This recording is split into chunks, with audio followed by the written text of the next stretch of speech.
at most. Bam. Signature Bank is looking for their next success story. To learn more about turning your business vision into reality, visit signaturebank.bank. Signature Bank, helping local businesses succeed. Member FDIC, Equal Housing Lender. You've all probably heard of asbestos and know that it's dangerous. You may also know exposure to asbestos is the only known cause of mesothelioma, a deadly cancer. People who were exposed to asbestos decades ago are being diagnosed to this day with mesothelioma. That's because it can take as many as 30 or even 50 years to develop. But did you also know there is money to pay victims of asbestos exposure from years ago? An estimated $30 billion is available to help compensate victims and their families. If you or a member of your family have been diagnosed with mesothelioma, you may be able to receive some of this money without ever going to court or filing a lawsuit. Get a free legal review today. Call Sokolov Law at 1-800-972-3229. That number again, 1-800-972-3229, 1-800-972-3229. Call today, 1-800-972-3229. Listen to AM 560, The Answer, online at 560theanswer.com, on the AM 560 mobile app, on your Alexa-powered smart speaker, on TuneIn, iHeart, and radio.com.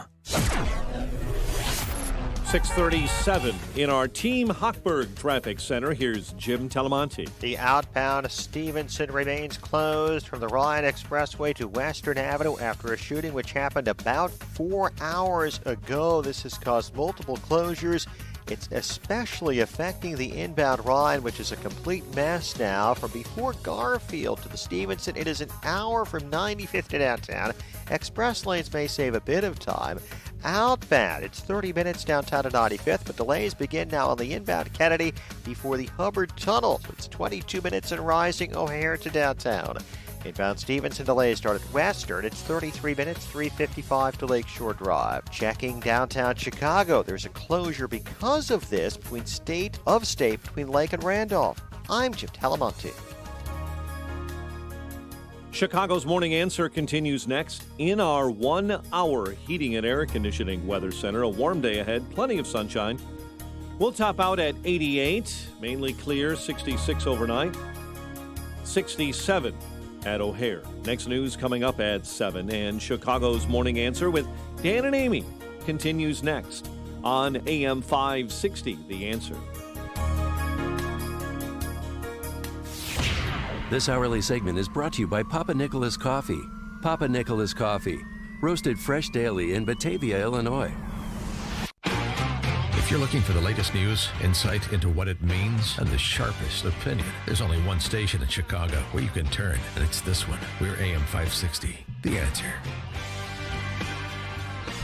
Top of the morning, Dan and Amy have referenced both of these essays this week, but they deserve to be referenced again. Update them with more examples of the purge. Andrew Sullivan's piece in New York Magazine, Is There Still Room for Debate? Talking about the Jacobins. They see America as, in its essence, not about freedom but oppression.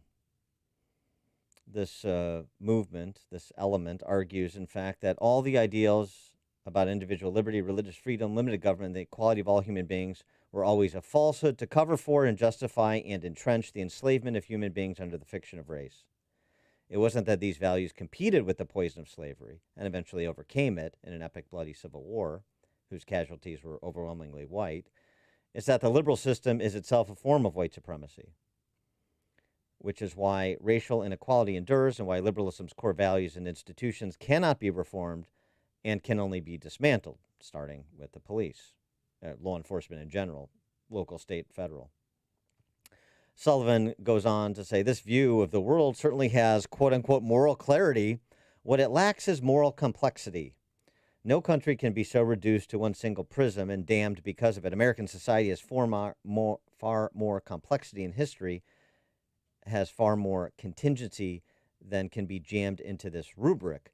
And so the way that you deal with moral complexity or historical complexity historical complexity, is just to eliminate the complex portions of history, the way Tim Kaine did, as we talked about yesterday in his speech on the Senate floor, where he said that America invented slavery.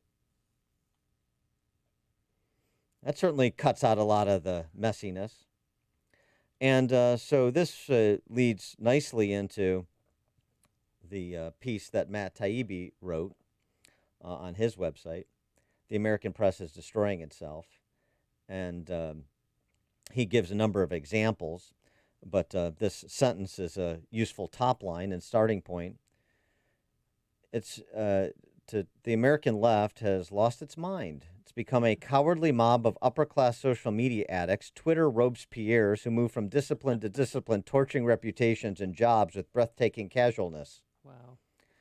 Isn't that the truth? Well, and he's got examples to back up that contention. We're pleased to be joined now by Matt Taibbi, who's a reporter at taibbi.substack.com, author of The Business Secrets of Drug Dealing, and co-host of the Useful Idiots podcast. Matt, thanks for joining us again. Appreciate it. Thanks for having me on. Well, why don't we start? I'd be interested in your take on Andrew Sullivan's commentary on American culture through the prism of the Twitter Robespierres, to borrow your phrase.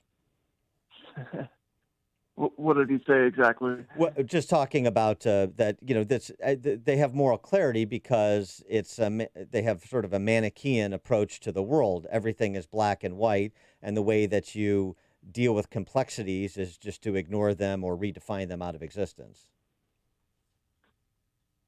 Well, that's something that I've been really deeply troubled by in the last, 10 years or so, and it's gotten worse in the Trump era. For instance, in the article, the controversy over the editorial in the New York Times by Tom Cotton, people would say things to me like, "There's no reason to print editorials by bad people," and you hear this kind of language all the time now, that some people are just bad, and we know who the bad people are, and there's no reason to listen to them. It's like Potter Stewart's definition of pornography, right? I know it when I see it, so I know a bad person when I see them. There's no standard. Yeah, they somehow have an idea of what's bad and what isn't, and they're very quick to use terms like fascist or Nazi or neo-Nazi, and I understand where they're coming from. They have some very deeply held beliefs about progress and progressivism, and a lot of them are coming from a place of wanting to improve the world and all that. But the classical American view of how we get to a better place as a society is by listening to each other and debating and talking things through. And there's no way you can ever do that if you're deciding in advance that everything someone else has to say is not worth listening to. And I think that's where you get these attitudes like, deplorables, or Joe Biden saying 10 to 15% of people aren't worth listening to, or just bad people. It's kind of a new feature of American life, actually. This is intense pessimism about who we are and who's worth listening to. And Well, you wrote in your piece about the most disturbing story involved writer Lee Fang. Tell us what happened to him. So Lee is a very talented young investigative reporter for The Intercept, and he had he had done some reporting over the years about inner city issues, and he comes from a kind of a diverse background, a semi-rough neighborhood in Baltimore, and he feels kind of strongly about crime in inner cities, and often says things that, like, rich reporters, I'm paraphrasing, that reporters from affluent backgrounds don't pay enough attention to crime in poor neighborhoods. And he during the protests, he interviewed a young African American man who said something exactly along those lines. He said, "I had two cousins who were murdered," and essentially what he was saying was, how come there are no protests for him? How come Black lives only matter when they're killed by white people?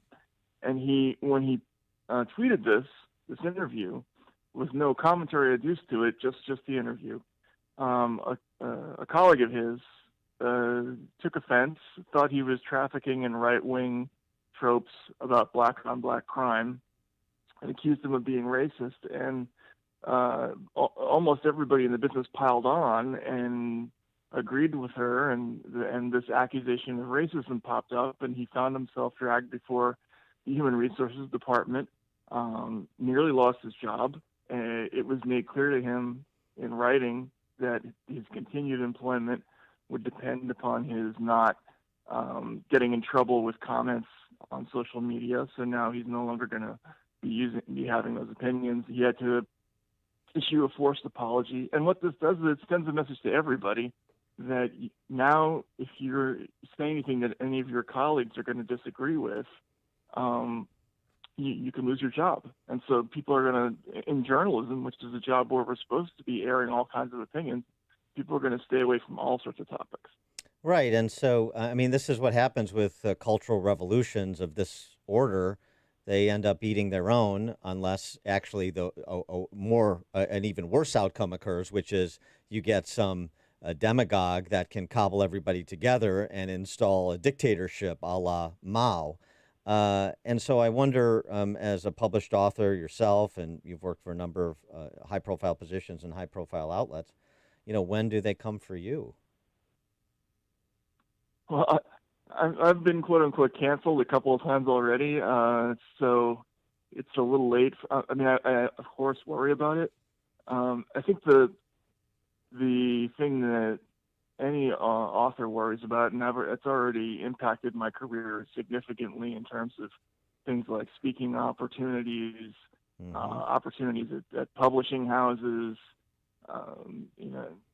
freelance opportunities, all of those things. But it's past the point of no return now, and I think anybody who is going to speak his or her mind about any issue just has to be prepared that there might be consequences. For me, in the last 4 years, there was a tremendous chilling effect between myself and my colleagues when I dissented about the Russiagate story, which I wasn't even really covering. I just from afar didn't think that there was a whole lot of meat on the bone with that story, and started to say so. And I was troubled by some of the sloppy reporting about it. And, it was sort of very roundly condemned by everybody in the business. And the odd thing about that is that once upon a time in journalism, it was considered a virtue to disagree with one's colleagues in a way that was brave, right, and that furthered debate and all those things. Now, that's not a virtue at all. People do not want you to disagree about things, which is strange, I think. And it's one thing for sort of the blue check mafia, as it's termed by many. It's another thing for people in lofty positions that you would think would be more measured or more thoughtful or more insulated so they could stand up against the mob. But as you look at the hierarchy of media institutions and other cultural and civic institutions, you just don't see much of that. Shouldn't that be very troubling in terms of how that could be manipulated to influence our system of governance? Yes, and I think a lot of us in journalism who laughed at the issues that were coming out of academia, when we started to hear stories about things that were going on campuses, about professors getting fired for minor offenses or being sidelined for minor offenses, put on leave. A lot of us thought, okay, well, that's just academia, and it's just a bunch of kids who are going a little bit too far with their political opinions, and we didn't take it too seriously. Now it's this same kind of thing is spread to a lot of different institutions. You're finding a lot of institutions now have established committees diversity and equity committees that sometimes do really good work because they're cleaning up institutions that have long-time records of not hiring enough minority applicants, or the pay is unequal, and all those are good things. The issue is when it starts getting into the intellectual content, and you start getting repercussions for thinking the wrong way or saying the wrong thing. That this is part of the backdrop of the Lee Fong story with The Intercept. The New York Times story grew a little bit out of this issue, and then you're still seeing in academia where you had that thing going on at UCLA where a professor is placed under investigation for reading Martin Luther King's letter from a Birmingham jail aloud because it had the N-word in it. I mean, there's a secondary issue that's not just about Twitter. It's also about the bureaucratic structure of companies and institutions, and that's a huge additional feature to this whole problem. And what do you think about this whole culture now of trying to defund police? They're actually, even in Minneapolis, going to have social service agents go out on certain calls instead of sending out the police officers. It's funny because I wrote 2 books about inequities in the criminal justice system. One of my last books was about the Eric Garner case. It was called I Can't Breathe. I spent years on the issue of police brutality. It's a very serious thing for me. I obviously think it's something that needs to be paid a lot of attention to. But what I think happens with media now and social media is we kind of move from moral mania to moral mania, where for a few days or weeks at a time, people are sort of whipped up into a fervor about things, and they can't think about anything else. An example, is the whole kids in cages episode, right? Yeah. Where suddenly everybody in the world is so appalled at what's going down on the border, and all these activists are going down there, and they have all these radical solutions for what we're going to do about the immigration problem, and then it's forgotten, and nobody ever talks about it again. Like, when was the last time you heard about anybody about that issue? Months. It's a perfect analogy, because what was the response? Defund ICE, defund Border Patrol. Oh yeah, same. Exactly. Yeah, exactly. Right. Yeah. And so that's what happens in this situation. You have all this outrage, which I think some of which I think was understandable at the beginning. People pour onto the streets, and it's kind of like an expression of anger that's looking around for a policy solution, because there wasn't one that most people knew of heading into it. They latch on to defund the police immediately, and not only do they endorse it, but it immediately becomes against the established order. It becomes heretical to even have any objections to it. So you have that extraordinary scene, like Jacob Fry in Minneapolis, yeah, where he's trying to talk to the crowd, and when they ask him if he's willing to defund the police, and he says no, they're screaming obscenities at him. He's banished from the kingdom. Yeah. Exactly. They have that Game of Thrones scene. Yeah, right. Exactly. He has the walk of shame, a walk of atonement, right? Yeah. Right. And again, it's that whole style of thought that we have now, where it's just as you were saying at the beginning. Everything's black and white. This is right. Everything else is wrong, and let's not talk about it. And so that's where things go, is that they latch onto an idea, and it becomes the only idea in the world and the only thing they care about in the world. And I guarantee you, within a couple of weeks, they're going to be moving on to something else. When you say earlier we're past the point of no return when it comes to the allowance for objection, whether it's in a newsroom or in other settings, when you pass the point of no return, so how does it end in your view? Well, I think there's just a profound pessimism right now, on what we would call the political left, or among traditional political liberals, and there's a sort of a profound desire for confrontation with the other side.